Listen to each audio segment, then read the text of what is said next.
দই চিকেন যে এত স্বাদের হয় তা তো জানতাম না। তাই আপনাদের জন্য রেসিপিটা শেয়ার করলাম। আপনারাও এভাবে রান্না করে খেয়ে দেখবেন। এজন্য কড়াইয়ে নিয়ে নিলাম ১ কাপ পরিমাণ পেঁয়াজ, তার মধ্যে দিয়ে দিলাম তেল, তেজপাতা।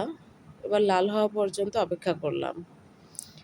কিছুক্ষণ জাল করার পরে এবার দিয়ে দিব আদা রসুন বাটা ২ চা চামচ।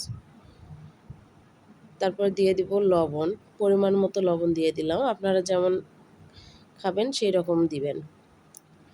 এরপর দিয়ে দিব গরম মশলা গুঁড়া, জিরা গুঁড়া, মরিচি গুঁড়া। আমি মরিচের গুঁড়া ২ চা চামচ দিয়েছি। আপনারা আপনাদের ঝাল যেমন খান সেই রকম দিবেন। এরপর দিয়ে দিলাম হলুদ। দিয়ে ভালোভাবে নেড়েচেড়ে নিব।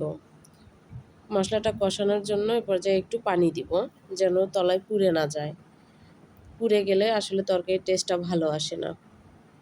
এ পর্যায়ে দিয়ে দিব আমি টমেটো কুচি, কয়েকটা কাঁচা মরিচ দিয়ে ভালোভাবে নেড়েচেড়ে নিব। এখন দিয়ে দিব মুরগি। মুরগিটা দিয়ে ভালোভাবে কষিয়ে নিব। তরকারি আসলে যে তরকারি রান্না করেন না কেন, কষানোর উপরেই এর স্বাদটা নির্ভর করে। আপনি যত ভালো কষাবেন তত ভালো টেস্ট আসবে। এ পর্যায়ে দিয়ে দিব টক দই। আমি হাফ কাপ টক দই নিয়েছিলাম, সেটা দিয়ে দিছি। দিয়ে ভালোভাবে নেড়েচেড়ে কষিয়ে নিব। এখন দিয়ে দিব পানি। আমি ১.৫ কাপ পানি দিয়েছি মুরগিটা সিদ্ধ হওয়ার জন্য। বেশি পানি দিয়ে বেশি জাল করবেন না। এ পর্যায়ে আমার মুরগিটা হয়ে গেছে। এখন আমি পরিবেশন করব। দেখেন যত সুন্দর দেখতে হয়েছে, খেতেও কিন্তু সুস্বাদু। একবার বানিয়ে খেয়েই দেখবেন এবং আমাকে কমেন্টে জানাবেন কেমন লাগলো।